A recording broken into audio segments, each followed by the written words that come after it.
Баршаңызға қайырлы күн. Бүгін қамыр өте жұмсақ болып шығатын ашытылған қамырмен сүзбелі бәліш дайындайтын боламыз. Видеоны соңына дейін тамашалаңыздар.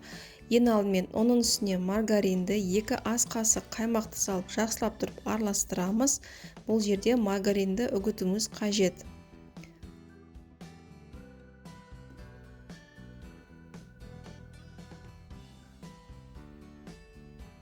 Міне дәл осындай болу қажет. Енді ашытқы дайындаймыз. Жылы сүттің үстіне 1 ас қасық ашытқымызды салып жақсылап тұрып араластырамыз және 5-10 минутқа қойып қоямыз. Кейіннен үгітілген массамыз үстіне 2 ас қасық қант және жұмыртқаның ақ уызын саламыз. Жұмыртқаның сары уызын кейін бәлішіміздің бетіне қолданатын боламыз. Дайын болған ашытқымызды үстіне құйып, қамырымызды илейміз.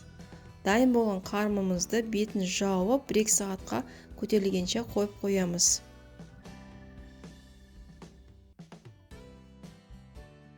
Міне қамырымыз дайын болды.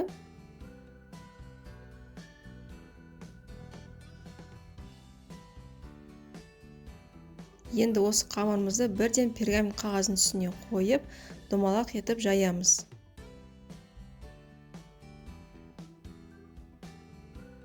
Домалақ етіп жайып болғаннан кейін кез келген табаныңыздың қақпағын алып дөңгелек форма береміз. Енді шеттерін кесіп шығамыз.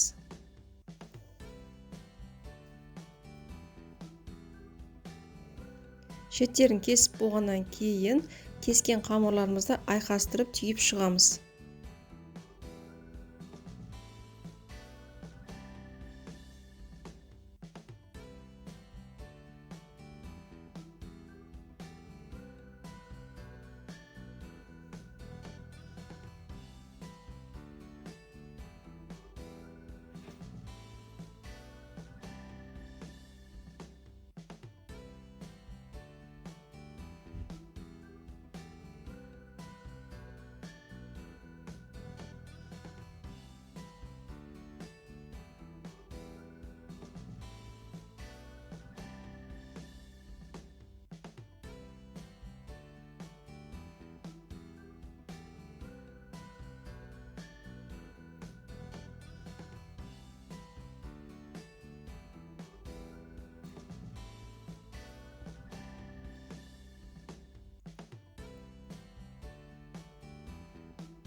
Қамырымыздың барлығын түйіп болғаннан кейін шетіндегі тағы да бір шетін басып шығамыз және жұмыртқаның сары уызынан 1 ас қасық сүт құйып, қамырдың шеттеріне жағып шығамыз.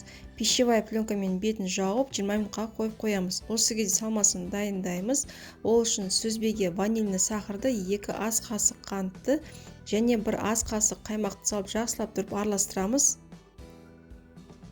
Дайын болған салмамызды көтерілген пирогымыз үстіне салып жайып шығамыз. Қызып тұрған пеште 220 градуста қызарғанша 20-25 минутта пісіріп аласыздар. Мінекей пирогымыз дайын. Міндетті түрде сіздер де дайындап көріңіздер. Астарыңыз дәмді болсын.